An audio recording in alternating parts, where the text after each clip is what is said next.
Você ouve uma palavra de vida com o pastor Érico Rodolfo Bussinger.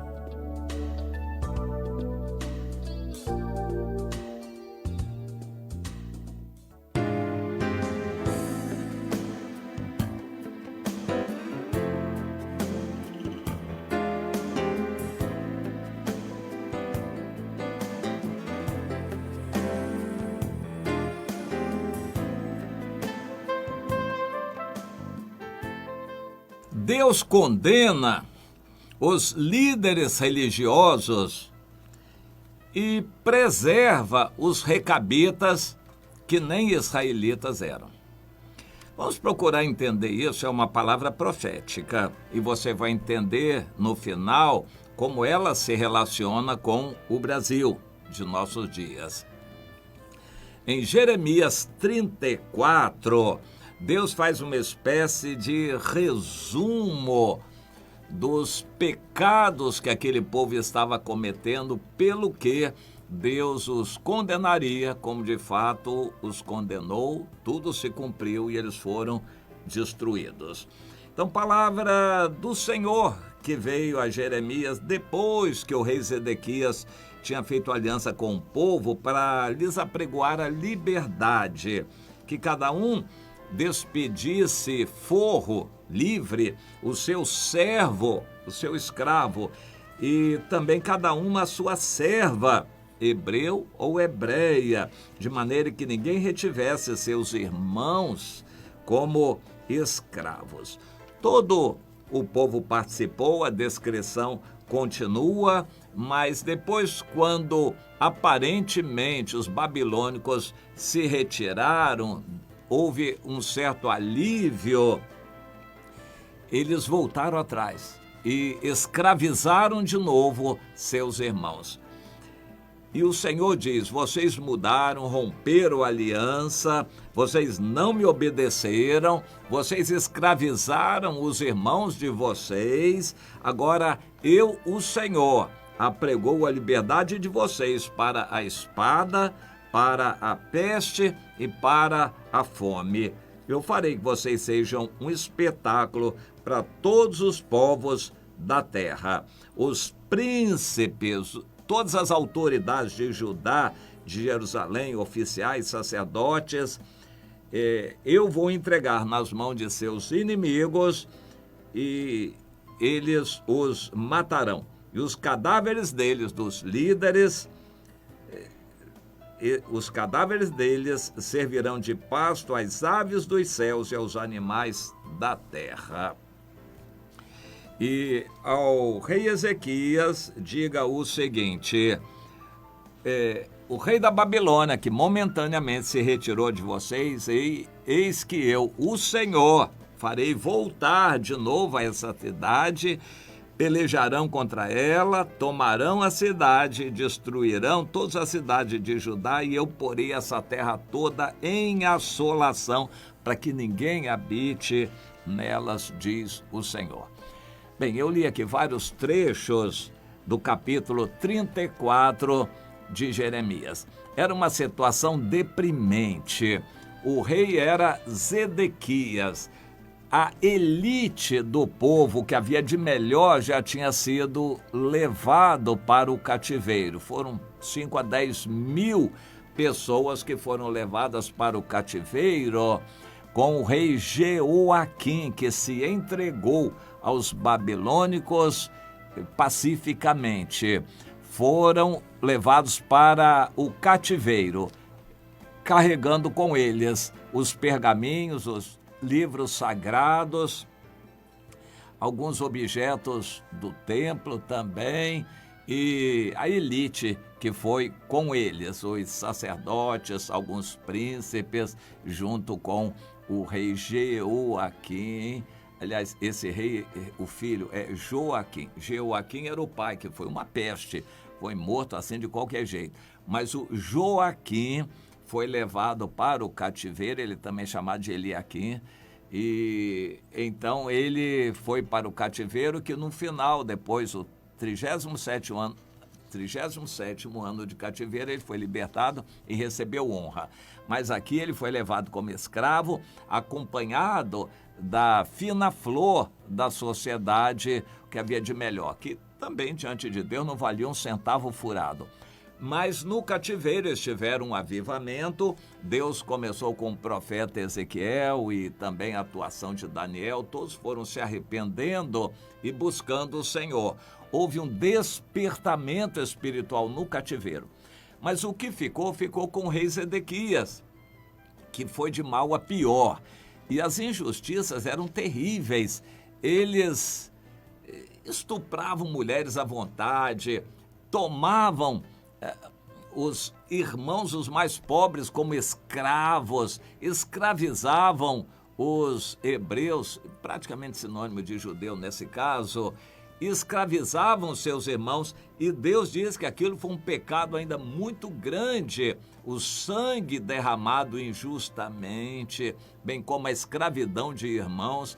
A situação era horrível.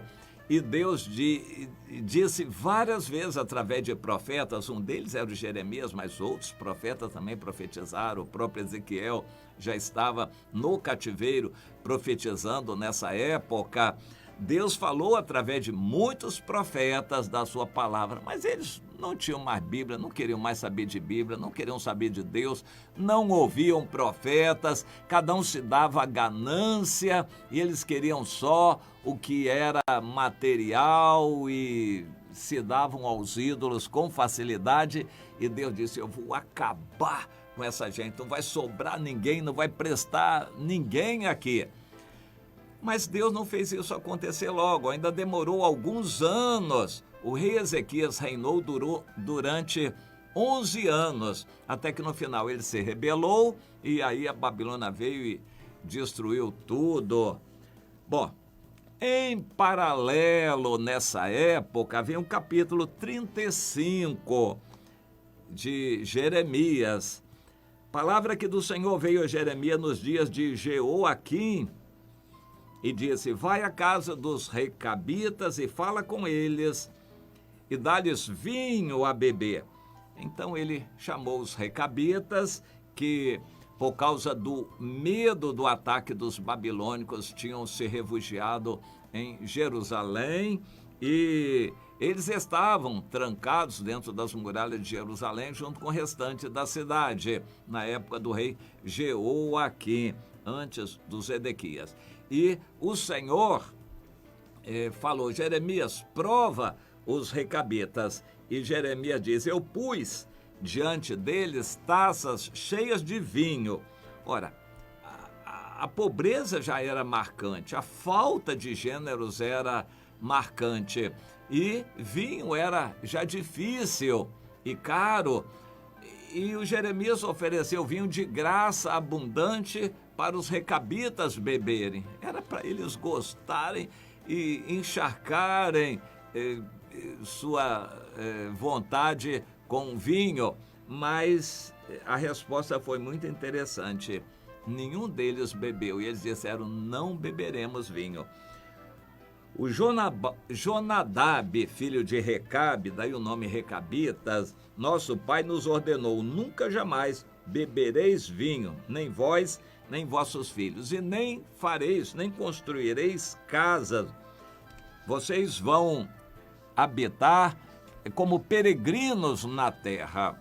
E eles disseram: então nós estamos obedecendo a ordem do nosso pai Jonadab, filho de Recabe.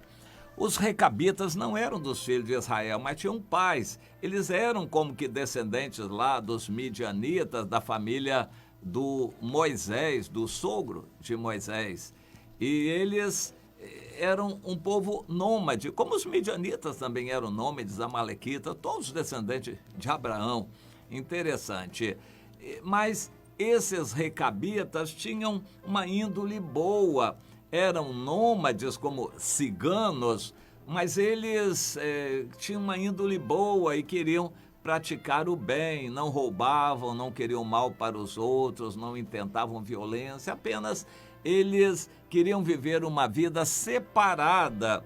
Nós não sabemos até onde fidelidade deles era a Deus. Isso nós não sabemos.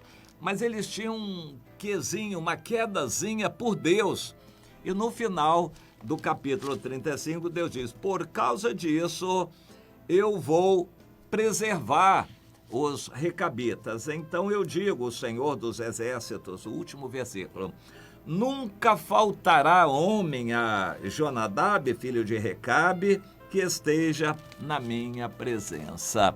Ou seja, Deus estava se agradando deles e vendo sinceridade no coração deles, dos recabitas, que nem israelitas eram. Os israelitas já tinham o reino do norte perecido. O Judá já estava um pequeno número no cativeiro e o resto não valia nada. Deus estava destinando a condenação, a começar dos líderes. E os recabitas Deus iria preservar. De fato, tudo isso aconteceu. Vamos tirar algumas lições para nós. O povo evangélico em nossos dias está bem estabelecido no Brasil, com muito dinheiro, muita prosperidade. Eles pregam e gostam disso.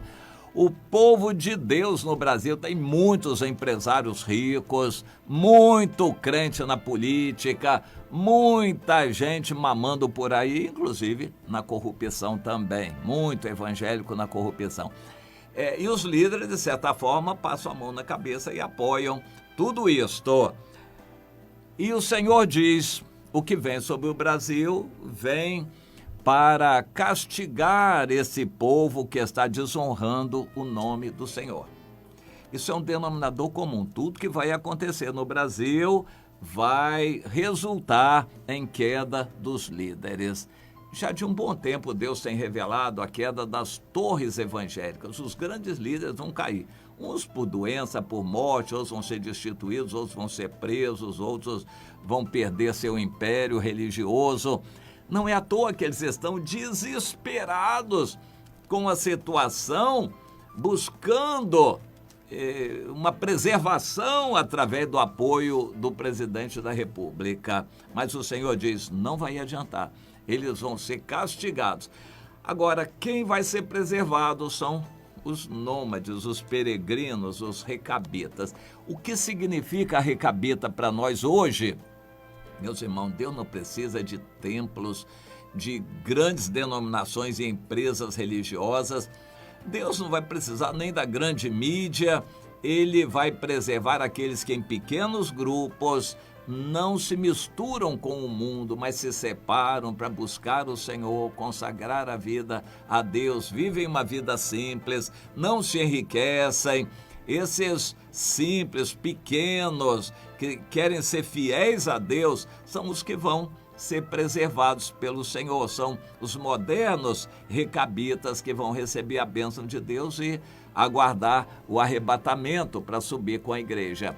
Grandes líderes evangélicos vão cair, vão ser derrubados. O coração deles está no dinheiro, no poder, na política, na fama, na glória humana, na sua imagem, no seu ministério. Querem viralizar, usar a internet. A mão de Deus vai ser contra tudo isso e todos eles.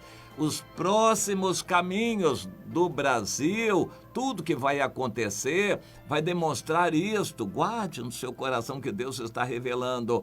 É contra a religião institucionalizada, mas Deus vai preservar os simples, os recabitas, os peregrinos que santificam a sua vida, não se enriquecem e buscam o arrebatamento, buscam a pureza da noiva para serem arrebatados. Naquela época, o cativeiro veio e cumpriu tudo que Deus tinha falado a Jeremias. Agora, no Brasil, nós estamos vendo a iminência do cumprimento de tudo aquilo que vai fazer acontecer, basicamente a mesma coisa no Brasil. Lá no Afeganistão, os grandes líderes estão tentando fugir a todo custo do país, porque eles vão ser alvo de morte pelos talibãs. Mas muitos, são milhares de cristãos simples que estão resolvendo ficar.